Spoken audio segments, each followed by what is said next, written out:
Acerca de fé, coragem e esperança. Fé, obviamente, depositar nossa confiança em Jesus. A verdadeira fé é isso, confiar somente em Jesus. Coragem, obviamente, porque quem tem fé em Jesus deposita sua confiança naquela pessoa exata que deve, obviamente, todos deveriam confiar. Obviamente, coragem, porque essa fé nos dá coragem para obedecer. Coragem para fazer aquilo que muitos até gostariam de fazer, mas não conseguem fazer. Às vezes até vir para a igreja. Vir para a igreja, às vezes, é um passo que as pessoas têm que dar, que depende de fé. É coragem, muitas vezes. Muitas pessoas têm determinada dificuldade de vir à igreja. Muitas pessoas até gostariam de ir para uma igreja, mas tem um bloqueio. Tem vários preconceitos, muitas vezes. Mas eu dou graças a Deus, porque um dia Ele me deu fé suficiente para eu ir a uma igreja. E entender aquilo que eu não entendia antes. Compreender aquilo que eu não compreendia. E é claro que quando a gente tem fé e coragem, quando a nossa fé é depositada naquele que realmente a gente precisa depositar, que é Jesus, a gente, com essa coragem, a gente também ganha uma nova esperança, uma nova espera. Esperança tem a ver com espera, não tem a ver com uma possibilidade remota de acontecer alguma coisa boa conosco. É esperar. Esperar aquilo que Deus tem para nós. Aquilo que é bom, aquilo que é agradável, aquilo que é perfeito da perspectiva de Deus. E a gente, obviamente, vai saber confiar mais nele, porque Ele é quem tem a resposta para tudo que todas as questões que a gente levanta. Queria que a gente orasse mais uma vez, pedindo graça ao Senhor, para que a gente tenha mais aprendizado hoje com relação a esse assunto. Temos estudado alguns textos, né?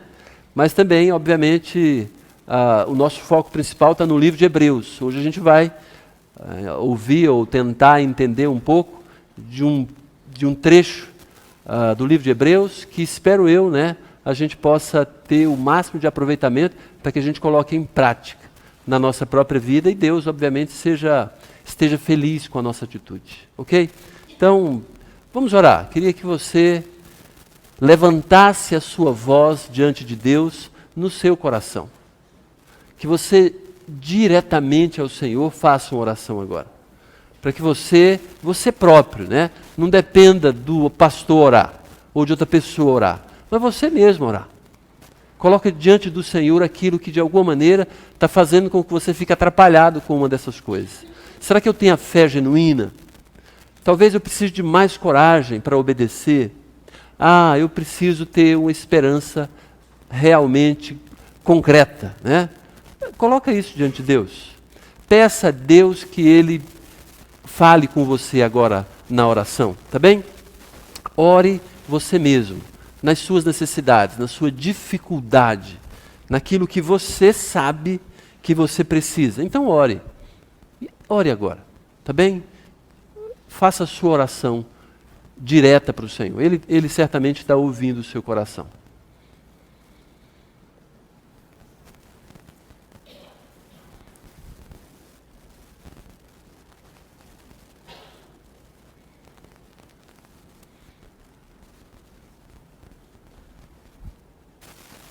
Sim, Senhor, precisamos da Tua graça, da Tua direção, da orientação que vem só do Senhor, para que possamos dar os passos corretos na nossa vida.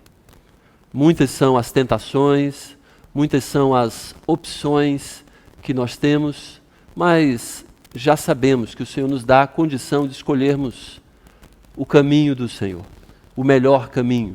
Nos ajuda para que possamos entender um pouco mais a Tua palavra agora, deixando realmente as coisas que não estão relacionadas a isso, onde elas devem estar. As nossas preocupações de amanhã, Senhor, que possamos deixar amanhã. Aquilo que nos aconteceu ontem, hoje cedo, que possamos deixar no seu devido lugar, para que a gente possa aproveitar esse tempo agora, esse momento agora, para entender a Tua palavra do jeito que o Senhor tem para nos ensinar. Por favor, nos abençoe. A cada um que estamos aqui. A todos que estamos aqui, por favor, derrama uma bênção especial sobre cada um de nós. No nome de Jesus oramos. Amém. Ok, Hebreus capítulo 5 é o nosso texto, né? A gente vai começar no versículo 1, a gente vai até o verso 14, porque a gente tem algumas reflexões para fazer nessa passagem. A gente já tem visto no livro de Hebreus que Jesus Cristo é superior a todo e qualquer ser. A Bíblia diz, e a gente já sabe disso, que Jesus é a pessoa mais importante do universo. Ok? Não há ninguém superior a Jesus. Inclusive, a Bíblia fala de que Jesus é o único que pode nos salvar. A gente já viu isso, a gente tem percebido isso. Na semana passada, a gente abriu uma janela para ver a prática disso na vida do apóstolo Pedro. Quando Pedro foi convocado por Jesus, ele pediu, mas Jesus o ordenou andar por sobre as águas, né? E você bem viu isso também. Ele andou por sobre as águas e, ao mesmo tempo, andando por sobre as águas, a Bíblia fala de que ele duvidou, né? Porque ele começou a reparar na força do vento. Quer dizer, ele deixou de perceber naquilo que estava acontecendo com ele. Ele estava andando sobre as águas, mas ele começou a reparar na força do vento, deixou de olhar para Jesus, começou a afundar. Clamou Jesus por socorro, Senhor, salva-me. Jesus estendeu a mão e socorreu. Ok? E aí Jesus, com ele entrando no barco, aí se acalmou tudo. Na verdade, Jesus quer acalmar a nossa vida. Vamos voltar agora para o livro de Hebreus, agora no capítulo 5, do versículo 1 até o 14, que está falando ainda de Jesus.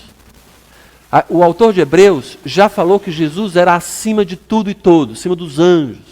Depois falou que era acima de Moisés. Mas agora ele está começando a falar, na verdade está falando, o argumento principal dele agora, de que Jesus está acima, é superior a qualquer sacerdote. Você sabe que no mundo existem muitos sacerdotes. Não é só o líder espiritual que você muitas vezes chama de pastor, de padre, ou de pai de santo, ou qualquer criatura, né, que de alguma maneira você possa imaginar que ele pode te ajudar a você ter um contato com Deus. Muitos desses sacerdotes até chamam para si a responsabilidade de fazer uma conexão sua e Deus. E aí muitos, por não conhecerem de fato a Bíblia, a orientação de Deus, muitos acham isso, de que a gente precisa de alguém para ter contato com Jesus. É uma espécie de sacerdote, de intermediário. O que o autor de Hebreus está falando, de que Jesus é superior a todo e qualquer sacerdote. Inclusive, aquele que era chamado de sumo sacerdote do Antigo Testamento, né, do povo hebreu. Aquele que era escolhido, realmente escolhido por Deus, para fazer os sacrifícios. Aquele sacrifício que você já deve ter ouvido falar, ou já deve ter visto em algum filme, aquele sacrifício muitas vezes de animal, de sangue, né, para aplacar a ira de Deus, quer dizer, para acalmar a ira de Deus contra o povo pecador. O sacerdote, o sumo sacerdote, então, tinha um papel extremamente importante na comunidade de Israel. Como o autor de Hebreus está escrevendo para um grupo de cristãos, judeus, não sei exatamente aonde, não necessariamente na Judéia, não necessariamente Israel, mas estava escrevendo para esse grupo de cristãos judeus, ele volta nesse assunto, dizendo assim, Jesus Cristo é superior a qualquer sacerdote, é superior a qualquer sumo sacerdote que foi estabelecido. Jesus era superior a todos. É o argumento do autor de Hebreus. Aqui então ele dizendo assim, porque todo sumo sacerdote, olha então você começa a perceber que o assunto era esse. Esse porquê ele está dando uma resposta. E aí vai falar exatamente que Jesus é superior a qualquer sumo sacerdote. Então, sumo sacerdote era aquele homem que dentre todos os sacerdotes do povo judeu estava acima, era chefe. Ele entrava, era o único que entrava uma vez por ano no que eles chamavam de Santo dos Santos. Quer dizer, era um local mais ou menos, talvez a gente possa simbolizar assim, mais ou menos como aqui, ok? Tinha toda a congregação, todo o templo, e tinha uma cortina bem grossa que dividia o local onde as pessoas enxergavam, o local onde o sacerdote ministrava, e dentro o Santo dos Santos, onde a manifestação de Deus se fazia presente. A manifestação de Deus hoje é em todo lugar espiritualmente através de Jesus. Mas naquela época, Deus se manifestava, embora estivesse presente espiritualmente, mas visivelmente, ou pelo menos de sensações, de sentir, era no Santo dos Santos. Então era um lugar que era tido como intocável, muito limpo, muito puro. Que o sacerdote, o sumo sacerdote, pegava o sangue do sacrifício, entrava na cortina e aspergia, quer dizer, derramava na bacia do sacrifício. Derramava naquilo que era entre os querubins, lembra lá aquela coisa toda? E aí Deus se manifestava ali, retirando, obviamente, ou consumindo aquele sangue, dizendo assim, eu estou aprovando isso. Agora, esse sumo sacerdote era uma pessoa escolhida. Ele entrava nessa cortina com uma corda amarrada na cintura, para que, caso ele, lá dentro, cometesse alguma falha, ou um erro no procedimento, ou fizesse uma besteira, pensasse alguma coisa errada, cometesse um pecado, ele morreria instantaneamente. Tão grande era, obviamente, esse local no que diz respeito à pureza e santidade. Ele entrava ali amarrado pela corda na cintura, porque se o pessoal percebesse que ele estava demorando demais, ou até ouvisse aquele barulho, puf, o pessoal ia puxar o cabra pela corda para recuperar o corpo dele e fazer o devido sepultamento. O sumo sacerdote, então, era aquela figura muito admirada por todo o povo judeu, todo o povo israelita. Porque todo sumo sacerdote, sendo tomado dentre os homens, é constituído nas coisas concernentes a Deus, a favor dos homens, para oferecer tanto dons como sacrifícios pelos pecados. Já falei um pouco sobre isso agora. Mas olha, ele está falando do sumo sacerdote, mas está dizendo para a gente, para mim e para você, de que o modelo do sumo sacerdote era um homem que era tomado dentre os homens. A despeito de tão grande responsabilidade, era um homem igual a gente. Era um homem nascido de mulher, não era um super-homem. Você já ouviu falar desses homens que instituem determinadas religiões no mundo? No Brasil temos alguns mais recentemente, seja de Macedo, seja Valdemiro Santiago, entre tantos outros. Eles falam que são evangélicos, mas não, eles são donos de uma igreja. E muitas vezes, você sabe bem disso, que eles se colocam como todo-poderoso. Muitas pessoas olham para ele e falam, esse camarada nem existe, é super, power, hiper, qualquer coisa. Coloca ele numa situação que muitas vezes você sabe, é embuste, é mentira, é picaretagem, é 7-1, é onda. O que o camarada muitas vezes quer que os outros acreditem? Que ele tem poder, ele, seja com aquele lencinho, sei lá se fedorento ou não, passando e dando para as pessoas, seja aquele sabonete, ou a água da gota milagrosa que estão oferecendo aqui. Okay? Eu até pensava aqui, que estou falando da Igreja Universal do Reino de Deus, aqui no setor central do Gama. A Igreja Universal está lá, campanha da água milagrosa. Não é nem da água, é da gota. Okay? Eu pensava que a pessoa chegava lá, ganhava uma garrafinha de água, okay? com o benzimento deles, e saía por aí, obviamente, beber e receber a bênção para poder passar no concurso. Não sei. Aí, ontem eu estava reparando, ontem ou anteontem, não sei, passando ali, na verdade é só a gota. O cara leva a garrafa d'água, ele bota a gota do milagre. Falei, que murrinhagem! Nessa crise de água, hoje inclusive, tem racionamento de água no Gama. Talvez seja por isso. Entendeu? Falei, se tivesse com sede, dava para passar aqui, né? Um negócio assim, não vou chegar. Mas não. Na verdade, é só a gota do suposto milagre. Muitas vezes, óbvio, está vinculado a você dar uma grana lá.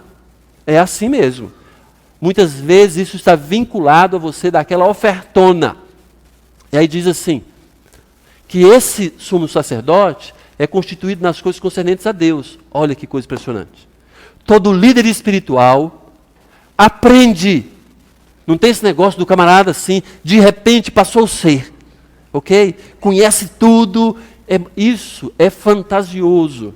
O próprio sumo sacerdote é constituído. Ele recebe instrução. Ele vai crescendo no conhecimento das coisas referentes a Deus a favor dos homens. É uma pessoa que estudou. Foi estabelecida por Deus para estudar e ocupar esse sumo sacerdócio. Então ele era uma pessoa comum, não estava com ele poder, não sei o quê, aquele negócio assim de tocar e virar ouro, tocar e virar fumaça muitas vezes, né? Nada disso. É uma pessoa comum, homem, ok? A favor dos homens para oferecer tanto dons como sacrifícios pelos pecados de todo o mundo, de todas as pessoas. Sacrifício que Deus exige, não para resolver o problema do homem, mas pelo menos para acalmar ou aplacar a ira de Deus contra o nosso pecado. Versículo 2. E é capaz de condoer-se dos ignorantes. Gente, ele está falando, olha só, essa é a palavra mesmo. Esse sumo sacerdote, porque é constituído dentre os homens, ele é capaz de condoer-se, ou de suportar as besteiras dos homens. É engraçado isso. Ele era líder espiritual, mas foi constituído por Deus, mas ele conhecia e sabia das suas próprias fraquezas. O que ele está falando? É capaz de condoer-se dos ignorantes e dos que erram, pois também ele mesmo está rodeado de fraquezas. Aí, não é um super-homem, nenhum tipo de sacerdote do mundo, ok? Ele está argumentando aqui a razão pela qual, obviamente, Deus teve que se fazer carne, teve que vir em gente, vir na pessoa de Jesus. Ok? Por quê? Porque para realmente ocupar o nosso lugar na morte, tem que ser alguém igual a gente. Por isso que ele fala que o próprio sumo sacerdote era assim, capaz de ficar sensibilizado quando uma pessoa erra. Gente, isso tem uma lição importante para a gente. Talvez você ou eu não tenhamos aquele poder ou aquele reconhecimento das pessoas que a gente é um líder espiritual, é grande nisso, naquilo outro. Mas o modelo que Deus estabelece, sabe qual é?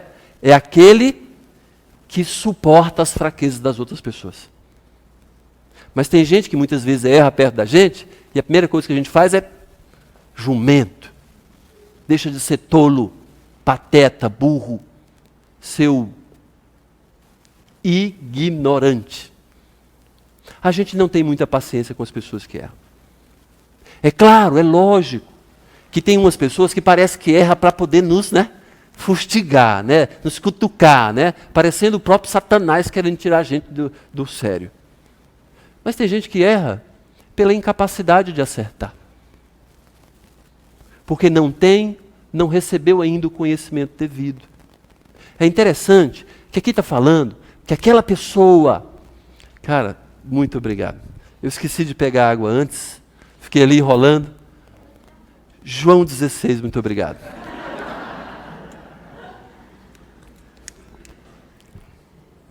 Muito obrigado. Deus te abençoe.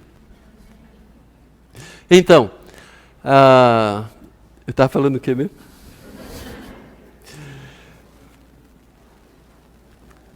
É capaz de condoer-se dos ignorantes. Então, Deus deseja que nós tenhamos a mínima paciência com as pessoas que têm dificuldade com relação a fazer aquilo que deve fazer. Não estou falando para a gente ser completamente débil, sabendo que a pessoa está nos enganando, mas entender que a maioria das pessoas erram porque são débeis na fé. Muitas vezes essa pessoa não quer assumir essa debilidade, mas aqui que está falando, ignorante. E dos que erram, dos ignorantes, aquele que não sabe, e por causa disso, obviamente, erram. Pois também ele mesmo está rodeado de fraqueza. Então Deus, obviamente, quer que a gente seja amoroso com as pessoas. Ok? Óbvio, está falando do sumo sacerdote. Imagina de nós que a gente não foi capacitado por Deus e nem foi escolhido por Deus para esse nível, que talvez a gente pudesse compreender que era uma pessoa que não tinha tanta paciência com os outros. Aquela que muitas vezes é classificada como, parece um super-homem, parece uma pessoa assim que nem pisa no chão, anda tão corretinho, aquela coisa toda. Esse entende melhor as pessoas, porque ele mesmo está rodeado de fraquezas. Todos nós somos pecadores. E vou dizer para você, a Bíblia diz que Deus um dia passou uma régua para dividir os pecadores dos não pecadores. Aí sabe qual foi a conclusão de Deus? Todos pecaram e estão destituídos da glória de Deus. A Bíblia fala, não há um justo sequer. Não há um único justo sequer. Então, debaixo dessa régua está todo mundo. Está todo mundo. Eu, você, Madre Teresa de Calcutá, Pelé, Lula, todo mundo. É claro que alguns, por não conhecerem, pela ignorância, cometem erros que têm maiores consequências, maiores sequelas para a vida. Mas quanto mais a gente conhece e deixa de ser ignorante, mais capacidade a gente tem de não cometer aquelas tolices, burrices, aquelas debilidades. E aí, diz assim, versículo 3, e por esta razão deve oferecer sacrifícios pelos pecados, tanto do povo como de si mesmo. Quando esse sumo sacerdote chegava ali para oferecer o sacrifício, já depois de ter imolado, matado, o animal, às vezes um touro, às vezes um cordeiro, não era só pelo pecado do povo, dizendo assim, Senhor, tem paciência conosco. Esse sangue aqui é para o Senhor. A gente entende que a gente é pecador. Mas quando ele está falando aqui, o sumo sacerdote não estava oferecendo esse sacrifício, não era só pelo povão, era por ele próprio. Porque quanto mais a gente conhece a Bíblia, mais a gente entende que não tem aquilo que deveria ter, não é aquilo que deveria ser. Porque vai reconhecendo, puxa vida, Deus tem muita misericórdia de mim, porque eu sou tão pecador, eu ainda estou aqui, Deus não me matou com um raio, apesar de eu ser uma pessoa desobediente, apesar de eu ser uma pessoa que nem estuda direito, apesar de eu ser uma pessoa que não gosta de obedecer ordens, apesar de... Aí tem aquela listinha que você sabe até melhor do que eu, tão bem quanto eu nas suas próprias situações. Ninguém, pois, toma essa honra para si mesmo, senão quando chamado por Deus, como aconteceu com Arão. Arão foi, obviamente, um sumo sacerdote. Mas interessante aqui, coisa impressionante. Ninguém toma essa honra. Deus está falando isso como honra. Não é só o sacrifício, não é só aquela miserabilidade, não é só sofrer a ideia de condoer, suportar a ignorância das pessoas. Ninguém toma esta honra para si mesmo, senão quando chamado por Deus, como aconteceu com Arão. Outra coisa impressionante aqui. Ninguém é líder espiritual por vontade própria. Deus é quem estabelece. Então não tem esse negócio de uma pessoa falar, vou abrir uma igreja. Como tem muita gente que faz isso. Ele precisa ser constituído, instituído, chamado por Deus.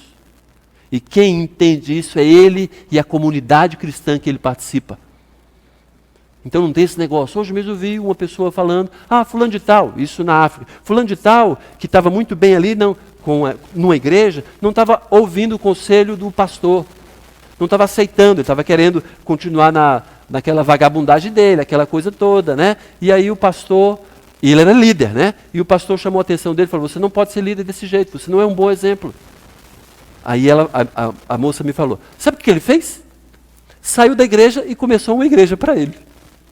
Falei, que bandido. Bandido por quê? Porque ele entende ou acha que isso é um negócio. Como muitas vezes, é só você ver na televisão, é só você ouvir nos rádios, quantos que têm o nome de igreja, e muitas vezes igreja evangélica, no fundo, é um negócio. É um negócio. E a gente não precisa ter medo de falar esse tipo de coisa, de observar isso, porque muitos desses até falam, olha, toma cuidado, você não pode tocar no ungido do Senhor. Pateta. no ungido do Senhor. Você não é ungido do Senhor. Se faz porcalhada, aí o cara quer colocar medo para que a gente não questione as ações, muitas vezes tapafúrdia, que ele comete. É preso lá nos Estados Unidos com dinheiro na Bíblia. Como? É proibido, aquele volume todo. Aí você acha o quê? Que ele tem que ser considerado como ungido do Senhor? Nunca. Não é. Desonra o nome. Mas as pessoas, porque querem um ídolo, né? E não um homem comum que entende claramente, mesmo chamado por Deus, que é pecador, ao invés de ficar fingindo, né? Aparece num determinado lugar, mas depois desaparece. Ninguém sabe da vida dele, do cotidiano. Ok? Por quê? Porque, obviamente, se souber, ninguém vai ficar perto. Ninguém vai ficar perto. Ok. Versículo 4. Opa. Desculpa, 5. Assim também Cristo a si mesmo não se glorificou para se tornar sumo sacerdote, mas o glorificou aquele que lhe disse: tu és o meu filho e hoje eu te gerei. A gente já viu isso na semana retrasada, que Jesus foi gerado no sentido de nasceu através de Maria, mas Jesus foi gerado pelo Espírito Santo. Jesus sempre existiu. A inauguração de Jesus no planeta, que Deus fala a respeito disso. Então, Jesus não é aquele que chegou e falou: agora eu vou dominar o mundo, como aquele que era o Todo-Poderoso, como a Bíblia. Como em outro lugar também diz: tu és sacerdote para sempre, segundo a ordem de Melquisedeque. Que nome que você poderia colocar no seu filho?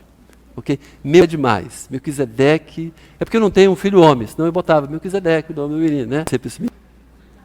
Encontrei um dia um homem, ele veio fazer o serviço, desentupir um negócio lá. Conversei com ele, falei: bicho, eu tenho de rir do nome dos outros, tá? Meu nome é Abisaí. Aí falei com ele. Aí ele riu também, papapá. Aí a gente, na conversa, ele foi falando que, aí falou que tinha filho e tudo mais, né? Aí eu perguntei: qual o nome dos seus filhos? Ele não queria dizer. Falei: ele botou o nome do teu filho, o mesmo que você tem. Aí ele fez assim. Falei: cara, tu devia levar uma surra. Ok. Melquisedeque, o que é isso segundo a ordem de Melquisedeque? Tu és sacerdote para sempre segundo a ordem de Melquisedeque, falando de Jesus Cristo. É interessante. É uma outra linhagem, outra ordem, segundo a ordem de Melquisedeque. Porque a linhagem normal, talvez você já tenha ouvido falar isso, que todos os sacerdotes, todos aqueles que trabalhavam no templo, inclusive o sumo sacerdote, o sacerdote e aqueles que tocavam e tudo mais, deveriam pertencer a uma tribo de Israel. Qual tribo? Levitas, dos levitas, de Levi. Jesus não veio da tribo de Levi. Jesus veio da tribo de Judá. Ele é o leão da tribo. Aí, o autor de Hebreus lança mão dizendo: Jesus não está fora da ordem. É que a ordem de Jesus é mais especial do que a dos levitas. É segundo a ordem de Melquisedeque. Melquisedeque era um rei que também era sacerdote. É interessante. Na vida de Melquisedeque, Gênesis capítulo 12, 13, 14, vou falar um pouco sobre ele. Ele de repente aparece. Ninguém sabe exatamente, ou pelo menos não tem a listagem na Bíblia. Mas a primeira coisa que ele faz, ou pelo menos apresenta, ou com Abraão, né? É com ele tendo uma conversa, um relacionamento com Abraão. E Abraão leva para ele o quê? Os dízimos. Um dia desse, tinha um rapaz falando bem assim: esse negócio de dar dízimo na igreja é coisa da lei. A gente está livre dessa lei. Jesus nos livrou da lei. Falei: como assim? Não é, a gente está liberto da lei. Jesus veio cumprir a lei para a gente não ficar debaixo da escravidão da lei. Verdade. É isso mesmo. Mas qual a sua conclusão com relação ao dízimo? Não, porque o dízimo é da lei. Falei: cara, tu não lê a Bíblia, não? Primeiro, o dízimo não é da lei. É antes da lei. Isso foi ensinado antes de Moisés existir. Então não é da lei. Segundo, você questiona isso porque você é idólatra do dinheiro. Nunca vi ninguém questionar isso dando, oferecendo. Só questiona aquele que não quer fazer, que não quer obedecer. Ok? Agora, Deus não quer pegar você pelas orelhas e fazer isso. Mas não me venha falar que isso não é obrigação do cristão. É obrigação do cristão, sim. É obrigação do cristão, sim. Mas com Melquisedeque a gente aprende isso desde o início. Aquilo que Deus tem nos concedido, eu tenho que retribuir a Ele pelo menos os 10%. Ele, Jesus, nos dias da sua carne, tendo oferecido com forte clamor e lágrimas, orações e súplicas a quem o podia livrar da morte, e tendo sido ouvido por causa da sua piedade. Está lembrando de Jesus antes de morrer no jardim do Getsemane. Jesus contemplando, sabendo exatamente, quer dizer, falou do nascimento, mas falou da morte agora. Aqueles dois extremos do ministério de Jesus, da vida de Jesus. Nasceu e na hora da morte aqui. Jesus sofrendo sobre si a angústia da morte, morte por conta dos pecados que ele não cometeu, mas nossos pecados. O sofrimento da dor e do distanciamento que é o pecado, que o pecado causa, nosso distanciamento com Deus. Jesus estava sentindo isso na própria vida. Por isso que ele, olha, como diz aqui, orou e suplicou com lágrimas, com clamor. Jesus que nunca tinha pecado, ia sofrer a pena do pecado, porque queria nos resgatar, para morrer no nosso lugar. Embora sendo filho, aprendeu a obediência pelas coisas que sofreu. É claro que o testemunho de Jeová vai falar para você, está vendo? Jesus não era Deus, porque Jesus teve que aprender coisas. Jesus, e usa fora do contexto esses versículos. Então, não cá nessa do testemunho de Jeová. O testemunho de Jeová nem cristão é seita falsa, tá bem? Mas olha só, embora sendo filho, aprendeu a obediência pelas coisas que sofreu. E tendo sido aperfeiçoado, tornou-se autor da salvação eterna para todos os que lhe obedecem, tendo sido nomeado por Deus sumo sacerdote, segundo a ordem de Melquisedeque. Esse ponto aqui está falando de que Jesus Cristo não nasceu falando. Aquele bebezinho na manjedoura, né? Imagina, era um bebezinho na manjedoura. Ele foi aprendendo fisicamente. Inclusive teve que aprender a mamar em Maria. Aprendeu a andar. Jesus passou por tudo que nós, seres humanos, passamos. Com o nascimento, certamente, um nascimento doloroso para sua mãe e para ele. E Jesus foi aprendendo. A palavra que é usada aqui, esse aprendizado, é juntando dados, juntando informação, juntando experiência. Aprendeu a obediência pelas coisas que sofreu. Jesus sofreu no nosso lugar. Jesus sofreu as pessoas. Jesus sofreu o mundo. Por nós, ele não precisava, ele veio e foi nos resgatar. E tendo sido aperfeiçoado. Na verdade, a palavra tem a ver com completo. Quando completou, entendeu? Terminou, tornou-se autor da salvação eterna. Aí Jesus estava pronto para ir para a cruz. Você bem sabe que o ministério de Jesus, público, começou quando Jesus tinha 30 anos de idade. O que nós conhecemos de Jesus, aquele alvoroço que ele fez naquelas cidades, ou nas cidades de Israel, foi durante 3 anos apenas. Eu tenho 50, não pareço, eu tenho 50 anos, né? Não pareço. Eu fico imaginando se eu tivesse só 3 anos para realizar alguma coisa importante na minha vida. 3 anos a gente não termina nem um curso superior. Mas a pessoa mais importante do universo, Jesus Cristo, realizou as suas tarefas, o seu ministério efetivo durante 3 anos. Sabe por quê? Porque Jesus estava focado. Jesus tinha uma missão e cumpria essa missão, e cumpriu essa missão, porque estava focado. Ele não ficava zanzando para, hoje eu quero ser médico, aí amanhã, quer dizer, agora eu quero ser bombeiro. Hoje eu quero ser, né? Aí eu quero ser policial. Mas eu quero ser, sabe o quê? Manicure. Né? Jesus não tinha essa crise. Jesus era focado. Autor da salvação, autor da salvação. Agora aqui é necessário que eu repita aquilo que geralmente eu falo e vou falar de novo. Jesus é o Salvador. Se você acha que você vai para o céu por algum mérito seu, você está negando. Repito, se eu ou você achamos que vamos para o céu porque somos bonzinhos, ajudamos o próximo, porque fizemos isso, acontecemos, porque não mato, não roubo, não desobedeço meus pais, porque isso, porque aquilo outro, você está desconsiderando o que Jesus fez na cruz. Aí vai para o inferno, brother. Essa é a grande sacada do Evangelho. Jesus já morreu a nossa morte. Porque a Bíblia fala de que Jesus morreu a nossa morte, para que todo aquele que nele crê tenha vida eterna, não pereça e tenha vida eterna. O que Deus requer da gente não é religiosidade, não é religião, não é cumprir regras. O que Jesus quer da gente é que a gente entregue a nossa vida para Jesus salvar, e aí Ele passa a agir na nossa vida. E o meu principal papel é não permitir que eu reine, mas que Jesus continue a reinar no meu lugar.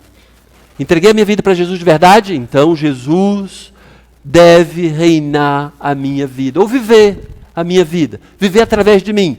Eu, Abisaí, então, o Abisaí tem que ir morrendo, e Jesus ir tomando vida, corpo, através do meu corpo, da minha própria vida, para que as pessoas olhem para mim e vejam Jesus, e não vejam o retardado do Abisaí. Ok. Tendo sido nomeado por Deus, sumo sacerdote, segunda ordem de Melquisedeque. Deus trindade aqui, ok? Beleza. O que eu vou falar agora não é a conclusão do todo, mas eu queria parar por aqui, porque dificilmente a gente voltaria no que eu quero dizer. Sobre sacerdócio, sobre o sacerdote, as qualificações para o sacerdócio e as referências da Igreja de Jesus Cristo em Hebreus, nesse pequeno trecho. O que isso tem a ver? Hoje a gente não tem sacerdote nem sumo sacerdote, mas tem pastor, líderes espirituais, tem igreja, não tem mais templo. A igreja não é o prédio, mas as pessoas, nós reunidos, essa comunidade reunida. As qualificações para isso, para esse sacerdócio antigo e para o outro, para hoje também, para o líder espiritual. Primeiro, é homem normal. Homem normal. Nunca julgue que o pastor ou o líder espiritual é super-homem. Nós gostamos de ter uma espécie de super-homem, de alguém que vai resolver os nossos problemas, que vai responder as nossas questões todas. Pode ajudar, certamente, mas ele não vai fazer nada por você e nem deve fazer por você. Embora alguns, como o reverendo Moon, que era um tipo desse, que enganou muito pastor evangélico, ele é quem fazia os casamentos, sabia? Ele chamava um grupo de homens de certa idade, um grupo de mulheres de certa idade, e ele é que juntava. Você vai ficar com você. Você vai ficar com você. E aí e ele é que estabelecia. Ninguém que era pertencente dessa seita, podia casar se não fosse direcionado pelo reverendo Moon. Por quê? Porque tanto ele se achava, porque ele dizia que ele veio completar a obra de Jesus na Terra. Ele morreu, já está fedendo há muito tempo. O reverendo Moon. Mas isso não é saudável para ninguém. Porque nós não temos mais esses intermediários. Jesus é a nossa ligação entre nós e o céu e Deus. Ninguém vem ao Pai senão por mim. É Jesus. Jesus que é o próprio Deus. Ok? Então é pessoa normal. É homem. É engraçado. Presta atenção. Isso ajuda muito no combate contra as feministas cristãs. O feminismo é tão maléfico quanto o machismo. não havia em Israel, no povo judeu do Antigo Testamento, nenhuma sacerdotisa. Me mostra. Não tem. Nunca houve. Então esse ministério de liderança, como o apóstolo Paulo fala, liderar homens, ser pastor, está relacionado a homem e homem que não pode se considerar super-homem. Luta na mesma esfera de todo mundo.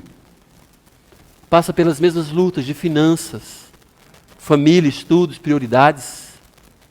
Às vezes é difícil saber o que a gente tem que fazer. É capacitado por instrução e por experiência. Impressionante. Ele aprende por estudar, mas também por Deus fazê-lo experimentar algumas coisas que não daria para outras pessoas. Acontecia com o sumo sacerdote, acontecia com os sacerdotes, mas acontece com os líderes espirituais. Ninguém pode ser líder espiritual da igreja se não for uma pessoa que se instrui e, obviamente, tem experiência.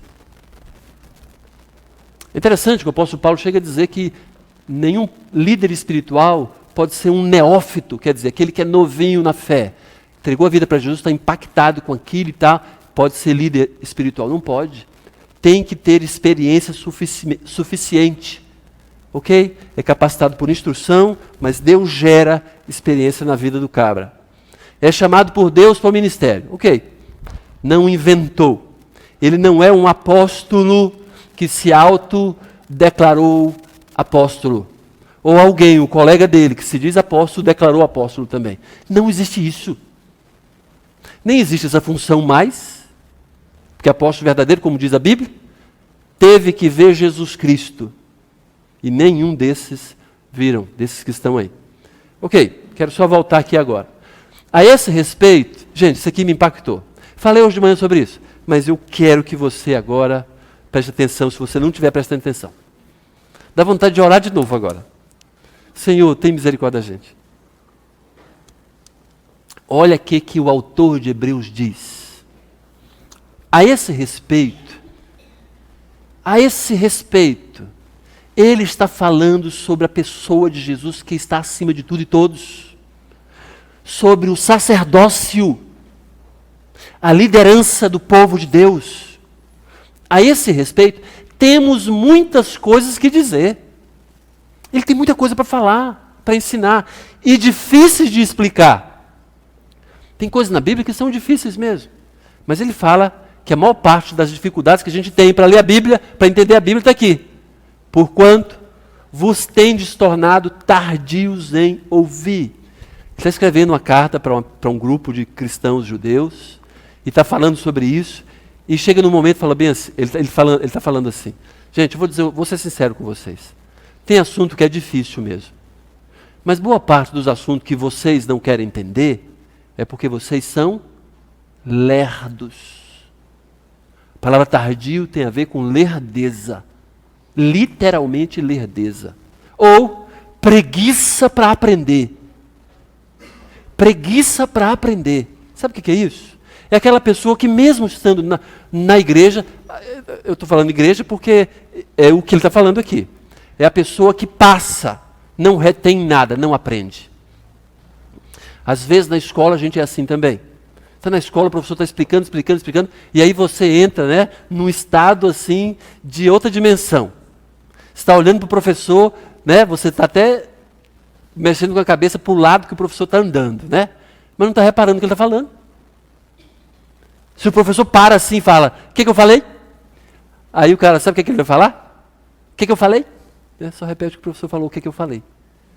Outras coisas antes, ele não consegue repetir. Por quê? Está noutra dimensão. Estou falando de escola, igreja também. A tristeza do autor de Hebreus é que tem muita gente que é tardio. É a pessoa que tem preguiça, muitas vezes, porque não presta atenção e também porque não quer. Não quer prestar atenção, porque aquilo não lhe convém. Não tem dinheiro naquele negócio. Não tem lucro, muitas vezes, moral para ele. Na verdade, vai ter prejuízo, vai deixar de deixar de lançar mão naquilo que ele lançava. Hoje cedo também falei o que Jesus falou em João 16:12. Muitas coisas ainda tinha para dizer para vocês, mas vocês não podem suportar. Não pode suportar. Ensino que a gente não poderia suportar. Os nossos irmãos mais velhos, os apóstolos, os discípulos de Jesus, e nós também. Tem gente que não gosta de determinados ensinos de Jesus. Sabe por quê? Porque não suporta aquilo.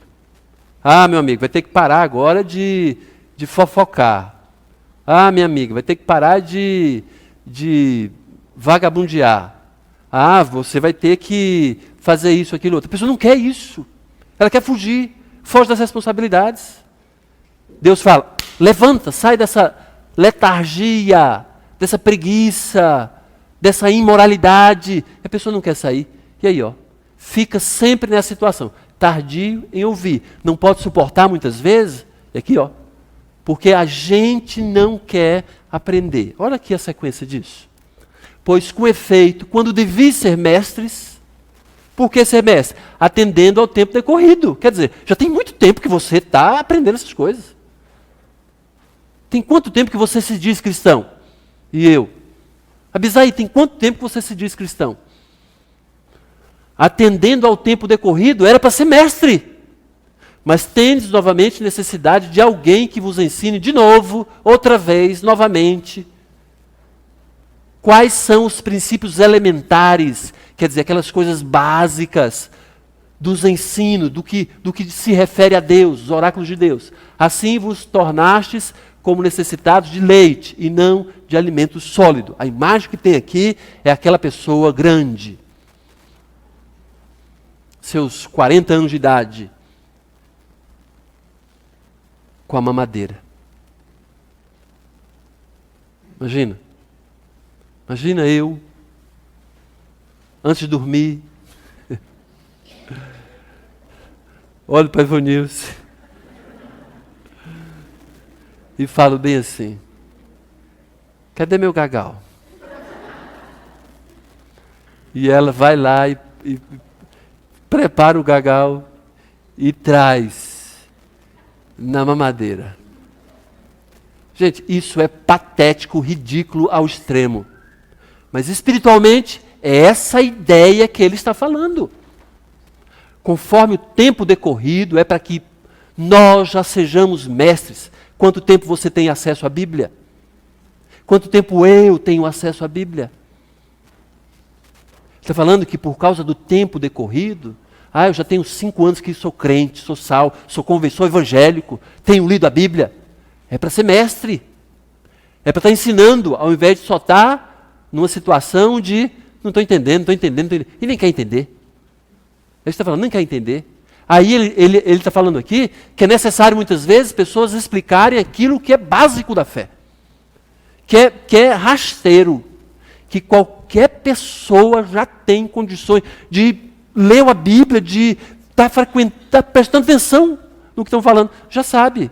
Mas tem pessoa que já está caducando, mas não tem condições de ensinar nada a ninguém. Isso é vergonha para a gente. Tendo necessidade de leite, não de alimento sólido. Alimento sólido não é, obviamente, para criança, para quem já cresceu. Óbvio. Aí tem de novo que dar a papinha, o mingau. Aquilo que era, obviamente, para a pessoa estar se ocupando com quem ainda é criança na fé, mas está ocupando com o marmanjo ou com a marmanja, explicando aquilo. Mas você não fez isso ainda, você não sabe lidar com isso. Aí dá vontade de tirar o cinturão. Ora, todo aquele que se alimenta de leite é inexperiente na palavra da justiça porque é criança. Mas o alimento sólido é para os adultos, para aqueles que, pela prática, ele dá a receita para que a gente não permaneça criança. Pela prática, tem as suas faculdades exercidas. Tem o conhecimento, quer dizer, transfere conhecimento e prática para discernir não somente o bem, mas também o mal. Bingo! Excelente! O autor de Hebreus diz aqui para mim e para você que tem uma solução para a gente não permanecer criança. Ele nos dá a condição de sabermos discernir entre o bem e o mal quando eu e você praticamos o que temos aprendido. Se tem uma coisa que você não precisa nem fazer CIB para saber disso. Que em tudo que você aprende, de tudo que você aprende, você tem que tirar aplicações para a sua vida, mudança de vida, aí a coisa muda. Mas como é que a gente vai na igreja? Passa 2 horas na igreja, 1h30.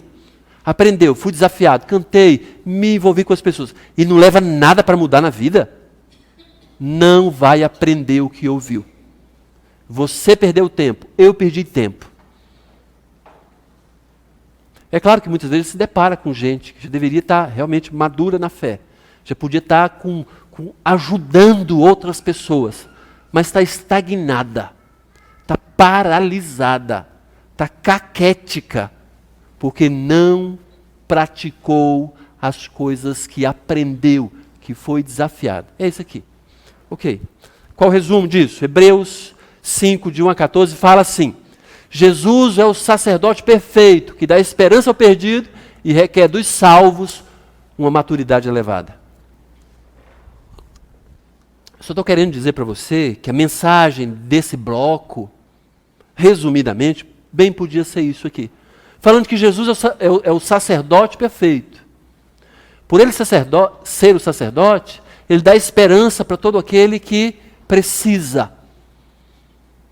Aquele que quer paz espiritual, quer acertar na vida. Esperança ao perdido. Esperança, como falei, é espera. Não é aquela esperança, um dia vou ficar rico, tenho esperança de ficar rico. Isso aí é ilusório, é ficção.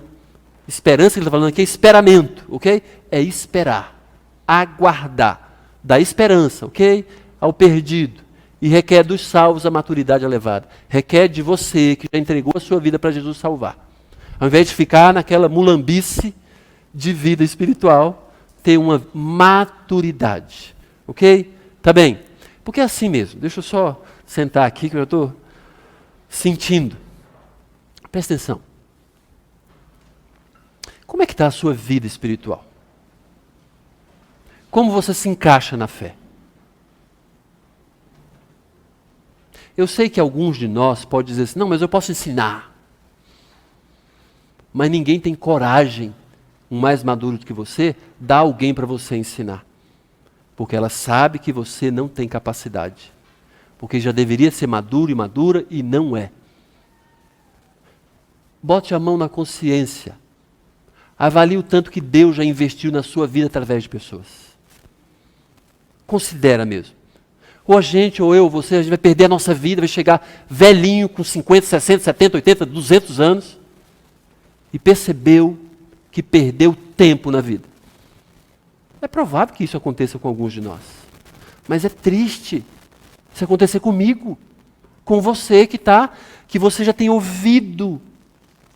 Ou a gente vai querer ficar, não quero responsabilidades. Não quer responsabilidades? Vai ficar caquético na fé, vai desviar, vai ser inútil para Deus. Não vai ter paz no coração, não vai ser uma pessoa realizada, vai ser depressivo, vai ser uma pessoa que não se sente útil mesmo, vai querer se matar. Tudo aquilo que você sabe que uma pessoa que não tem Jesus no coração sente. Eu só quero paz. Jesus dá paz. Eu quero me sentir uma pessoa realizada. Jesus dá isso. Ao desobediente, ele tira. Ele tira a alegria da salvação. Não é que tira a salvação, tira a alegria da salvação. Porque se eu estou chafurdando no pecado, na imundície, na inutilidade, Deus também retira aquilo que Ele só dá para quem caminha com Ele. Só temos a ganhar. É verdade. Não é onda. Eu e você somos desafiados hoje a sairmos da nossa paralisia espiritual. Nós temos uma jornada pela frente. Jornada de fé, coragem e esperança. Agora, quer levar isso para casa? e crie as suas aplicações? Primeiro, não precisamos mais ter medo, porque o nosso sumo sacerdote é Jesus. Não é o Abisaí. Graças a Deus não é o Valdemiro. É Jesus Cristo. Não é nenhuma pessoa que falha, que é pecador. É Jesus, o Rei eterno, que sabe o que você está sentindo agora. Sabe quais são os conflitos do seu coração. Sabe quais são as suas tendências. Sabe que você precisa lutar contra o seu pecado, a vontade de você fazer o errado. Jesus sabe. É aquele que sente por nós. E diz: não existe absolutamente nenhuma tentação sobre-humana. Pode ser difícil porque a gente está namorando com o pecado. Mas Deus já deu o escape para a gente. Eu não preciso dizer que fui vencido. O meu sumo sacerdote se chama Jesus Cristo. Aquele que não só sabe o que eu sinto, mas é aquele que é superior a todos. Ele me socorre, ele sabe o que eu estou passando. Eu e você temos essa garantia. Nós podemos ficar tranquilos para obedecer.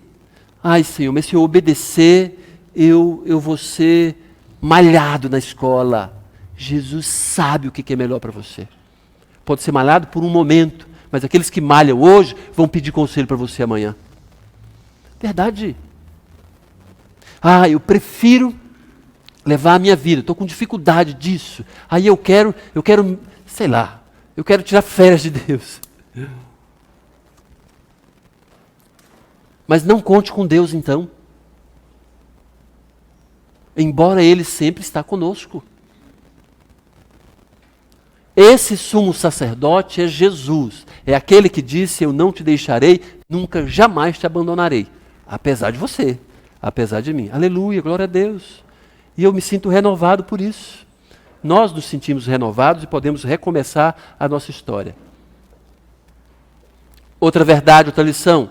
A necessidade de reaprender demonstra desleixo da nossa parte. Já viu aquelas coisas que a gente realmente já está sendo desafiado, mas a gente percebe assim: eu já fui exposto a isso. Eu já aprendi sobre isso. Ou alguém vem nos chamar a atenção e dizer: você já não sabe disso? Isso é desleixo. Então, deixa eu falar, tem uma escapatória nossa, sabe o que é? É falar que já sabe. Mas não adianta, Deus sabe que a gente não sabe. A gente vai levar pancada na vida. Se eu passar, não, eu já sei, eu faço, eu isso, eu aquilo outro, e não sabe, não é, vai levar surra da vida, do diabo, das circunstâncias. O que eu tenho que assumir é, claro, vou reaprender, mas também vou reaprender de vez agora, a ponto de ensinar. Eu fico sinceramente triste quando uma pessoa ela não consegue falar da graça de Jesus para outra. Só quem não consegue, obviamente, é quem não tem a fé salvadora. Não entendeu ainda que precisa depositar sua confiança em Jesus Cristo para ir para o céu. Mas se você já tomou essa decisão, você consegue explicar para outra pessoa. Só não consegue explicar quem não aprendeu. Então trate de aprender logo. Porque isso é sério. A pessoa que não depositou a sua confiança em Jesus para ir para o céu, a pessoa que ainda espera que vai fazer alguma coisa para poder ir para o céu, está indo para o inferno. O que eu preciso fazer então? Depender de Jesus, da graça de Jesus. Depositar minha confiança somente em Jesus para ir para o céu. Se eu precisar reaprender essas coisas, desleixo, ou qualquer outra coisa. E, talvez, o que para mim é o ponto alto dessa passagem, embora esteja falando de outros assuntos, é que a prática evita esse reaprendizado. Pergunta número 1. Que aplicações você vai levar para a sua semana, para os seus dias, disso que você ouviu agora? Pergunta número 2. Para quem você vai ensinar isso que você aprendeu?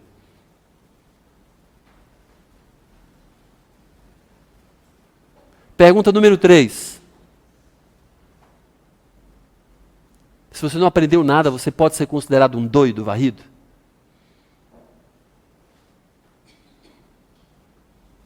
Um desleixado? Então está sob nossa responsabilidade.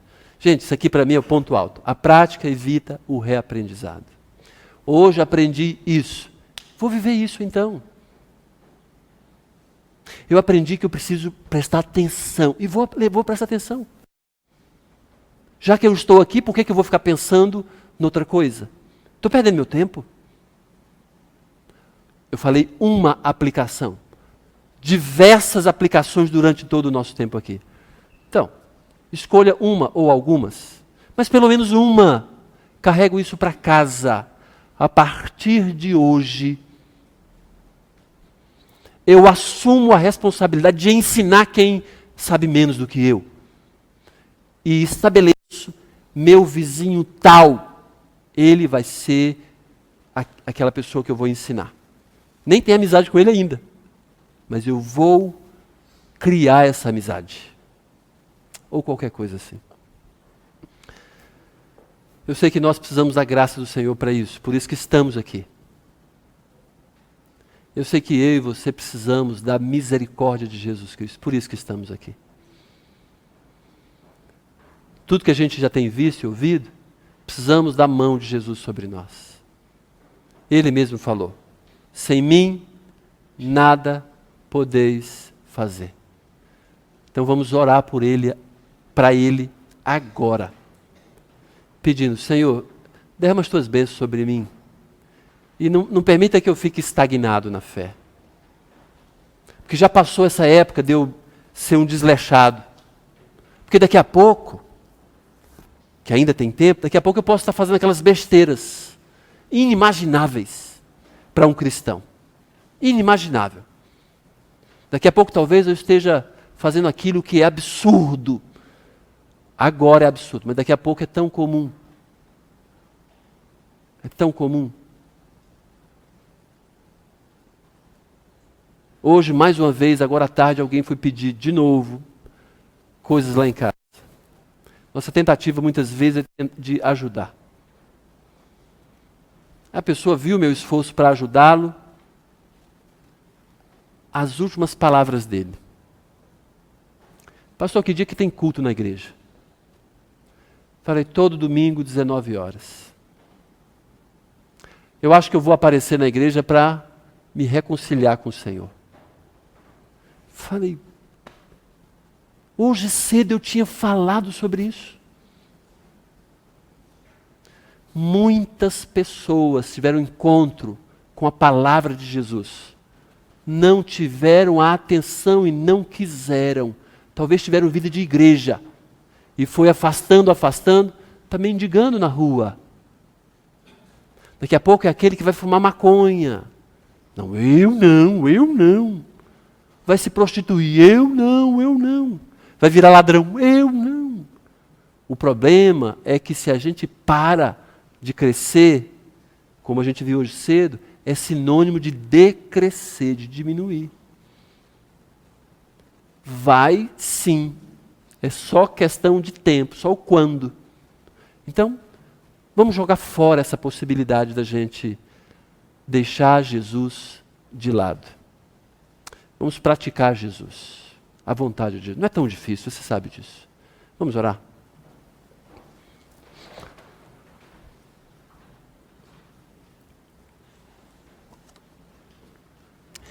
Pai eterno, muito obrigado por esta noite, esse momento especial que o Senhor nos dá.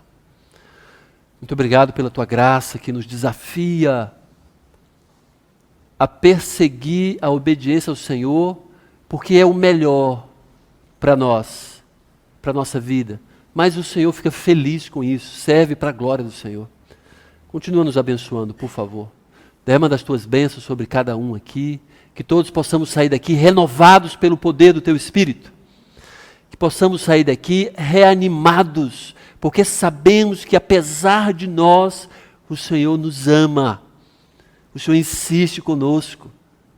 Pai, retire de nós aquilo que não pertence ao Senhor. Nos dá de novo brilho nos olhos, alegria no coração, para seguirmos adiante, preferindo e escolhendo as melhores coisas. Aquilo que está relacionado à salvação, relacionado a Jesus, relacionado ao amor, relacionado à cooperação, a servir. Nos ajuda, Pai, por favor. Obrigado pela tua boa mão sobre nós. Muito obrigado. Continua nos abençoando. Enche a nossa vida com mais do teu Espírito. Nos socorra, Jesus, por favor. No teu nome, Jesus, que está sobre todo nome, é que oramos agora. Amém. Amém. Ok. Hoje também.